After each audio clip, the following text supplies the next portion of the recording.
How about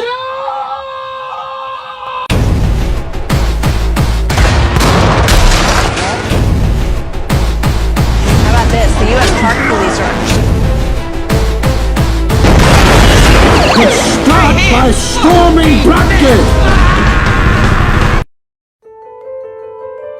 What's going on, everyone? So welcome to my latest review. This is, of course, my review for Eternals, which is directed by Chloe Zhao, the same director that gave us, of course, Nomadland, which won Best Picture earlier this year at the Oscars.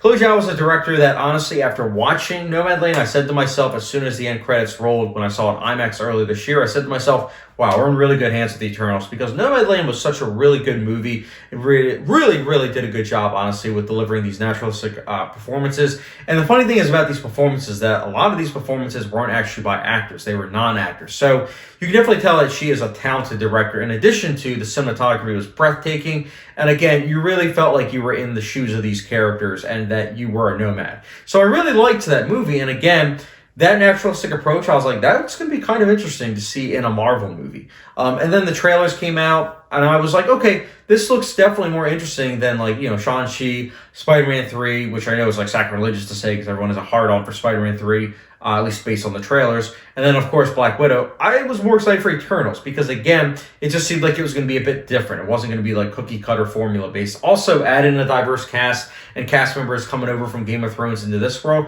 I was sold. I was looking forward to this movie, and I can't lie, after coming out of this movie, I was quite disappointed by this movie. Like, I feel mixed overall, but I can't lie, I was disappointed too. But I don't want to be a complete Debbie Downer. I do want to first talk about the positives. The big positive that I want to mention is that the sound mixing in this movie is quite good. There's a lot of sound effects that I haven't really heard before that I thought really did a good job with complementing the rest of the sound.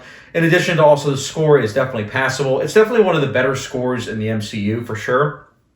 Not top tier, but definitely something that worked with the imagery that was placed on screen. But, you know, there was a lot of it, I can't lie, what didn't stand out too much, but enough to where I was able to say, okay, it's not tempo music.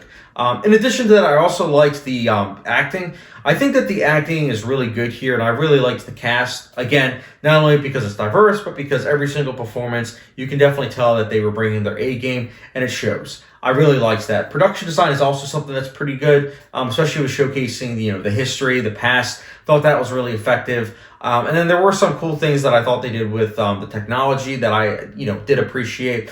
But honestly, that's about it for me. I think that there's a lot of things that are just kind of mixed. Nothing bad per se, just things I felt mixed about. Like, I think that this movie could have been best described as exposition, the movie, because there's just so much dialogue in this movie, so much, and it all just feels like it's set up. So maybe it should have been called Set Up the Movie, but it got exhausting really quick. I definitely felt the 2 hour and 37-minute runtime, unfortunately. It's just talk. It's like talking, a little action skirmish, and then, move to a different place, talk, walking and talking, action skirmish, walking, talking. That's literally all that happens. And then there's stuff that happens in the third act where it's like you're supposed to care about it, but the problem is the characters really aren't developed that well. Problem is that you have so many A-list actors in this movie that they all don't have time to shine. They all do a good job, for sure, as I mentioned earlier, but they all don't have enough time to really develop their characters. So when things happen in the third act, I just kind of felt distant, honestly. I was like, okay, now what? And then, of course, you have a third act of action that happens. And it's like a little bit different from other MCU entries, I will give it that, but not enough to where I was able to say, oh my goodness, that's amazing. It was just kind of like, whatever. And then the ending also is setting up another MCU entry. So MCU definitely does feel like a TV show, honestly, like an ABC TV show, in that it almost feels like at this point in time, like every single movie is just kind of a setup movie. This is definitely a case of that, especially with the mid-credit scene. The mid-credit scene definitely, it's kind of like, okay, well, here we go, set up for the next movie. And that's not necessarily bad, because I do see, based on the audience that I saw this movie with, people were really eating this movie up. And honestly, I'm happy about that, because if more and more people watch this movie, then maybe we'll get more mainstream movies with a diverse cast like this. Who knows? I hope so, because I think it's really cool. I feel like a lot of the movies that do have that, honestly, are more on like the smaller scale. But again, the crowd I was watching this with really enjoyed it. They really liked the humor. They were in tune with it.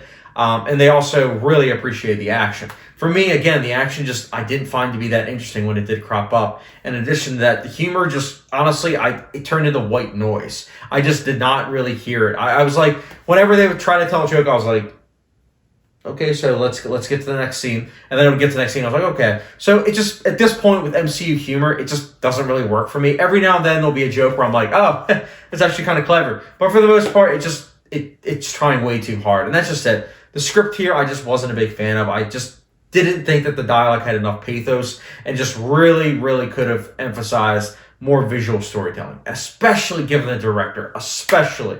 Don't get me wrong, Nomadland had a lot of dialogue, but it was really well written, and there was also a lot of time to let the movie breathe and, have the visuals kind of throw us into this world. But unfortunately, that's not the case. It's just talk, move to a set piece, talk, move to a set piece. Gets old after a while, unfortunately. The visual effects also vary. There's a lot of visual effects that I thought were quite effective and really good. But then there are other ones where it was just kind of like bland looking. And same thing with the cinematography. There's some really impressive cinematography here. There's also some cinematography that's very bland looking that follows the, typical look of the MCU. So it's a mixed bag of a movie overall. Again, I'm only disappointed because, I actually was quite excited for this movie. But again, as a movie as a whole, it's not bad. It's just a movie that has a bunch of things in it that work and a bunch of things that don't. And I know some people are going to say, oh, that's kind of like every movie. But a case like this kind of movie definitely showcases it. If you watch this movie and you tell me that there's not a lot of exposition, like overbearing amount, I'm sorry. We were watching movies for two completely different reasons. And that's okay. But for me personally, again, Eternals, I found it to be quite mixed. And that's why I'll be giving it a 2.5 out of 5-star rating, which, yeah, no hot sauce rating. But guys, let me know your thoughts on Eternals. Did you like it? Did you not? I know it's the lowest rated MCU movie. And honestly, I don't think that it deserves that. I really don't. It's not bad. It's not. Go support this movie. It's not bad. It's definitely a movie that I think that if you're a fan of the MCU, you'll enjoy it. You'll have a lot to appreciate about it. And definitely stay, again, for the mid-credit scene because I think that you guys will enjoy it. But guys, that's my thoughts on Eternals. What did you think about it? Did you like it? Did you not? Let me know your thoughts in the comment section down below. And as always, don't forget subscription, notification bell, and I'll catch you guys later. Marvel movies have it where there's like an end credit scene. So let me just add this. This movie also just was not paced that well. Wasn't paced that well in the slightest. The tone felt very mishmash because, again, it was trying to balance a lot of serious stuff and a lot of silly stuff in addition to also the humor. Just tonally and pace-wise did not work for me. But, yeah, all right. That's it for now, guys. And, of course, in true Marvel fashion, we have a second after credit scene of this review. CGI villain. One-dimensional. Marvel, when are you going to stop? When are you going to give us a three-dimensional villain again like Thanos? R.I.P. Thanos.